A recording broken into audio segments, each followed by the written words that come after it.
Hey, church family. Well, it's definitely a Monday, right? In case you haven't heard yet, there's a lot going on in the world right now, and a lot of it's really bad. You've probably heard that the country of Afghanistan is about to be under the control of the Taliban. Yes, the entire country. The Taliban, the Muslim extremist group responsible for acts of terrorism all over the globe, will be running the government of Afghanistan probably before the week is out. Thousands have already tried to leave the country, as the Taliban is reportedly going door to door, looking for people that worked with the previous government, any U.S. citizens still in the country, anybody that worked with the U.S. military, and Christians, executing them in the streets. You know, it wasn't very long ago that we were hearing about Afghanistan and other countries in the Middle East because they were the places where Christianity was having the greatest gains. The church was growing, it was exploding, it was awesome, it was great.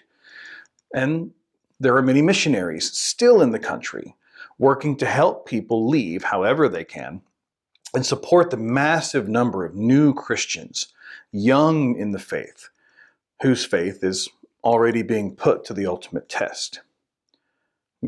With that going on, many of you may not have heard that Haiti has suffered an earthquake, a 7.2 magnitude earthquake. The reports are very new and are only really just coming in, but it's bad, y'all. Back in 2010, Haiti's capital, Port-au-Prince, the most populated city in Haiti, was hit with a 7.0 magnitude earthquake, and over 200,000 people died from it.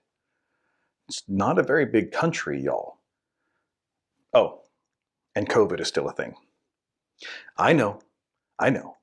It's a lot. You may be asking yourself, well, what can I do about that? And good question. And so let's start with step 1, that many times we end up making step 11. We pray. Remember, God is everywhere, and so is His church. We pray for protection over God's people and others that are working in the midst of this chaos. We pray that those who don't know Jesus may see Him at work through His church and decide to follow Him because of their care and sacrifice. We pray that evil is halted in its tracks and turns and runs scared back into the shadows where it came from. We pray that necessary things like food, water, medical supplies for those in need make their way to them quickly and safely. And then we act. We work to make those things happen. We answer the question that some will ask, where is God in all of this, by showing them what He can do. We donate to organizations in the thick of it, doing the work, and we make sure they can continue to do the work. If we're able, we respond by going to the places in need to relieve those that were there first, to share the load, to bear one another's burdens. You know, God gets straight to the point in James chapter 2, verse 26, when He says, just as the body is dead without breath, so also faith is dead without good works. Do something. If you can't give financially or be in the midst of the hurt physically, fine. Understandable. Pray. Pray fervently. Pray often, and recruit others to do the same. This should be our response to any situation that needs our help. We pray, and then we act.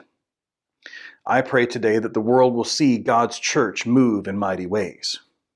Will you join me in that prayer?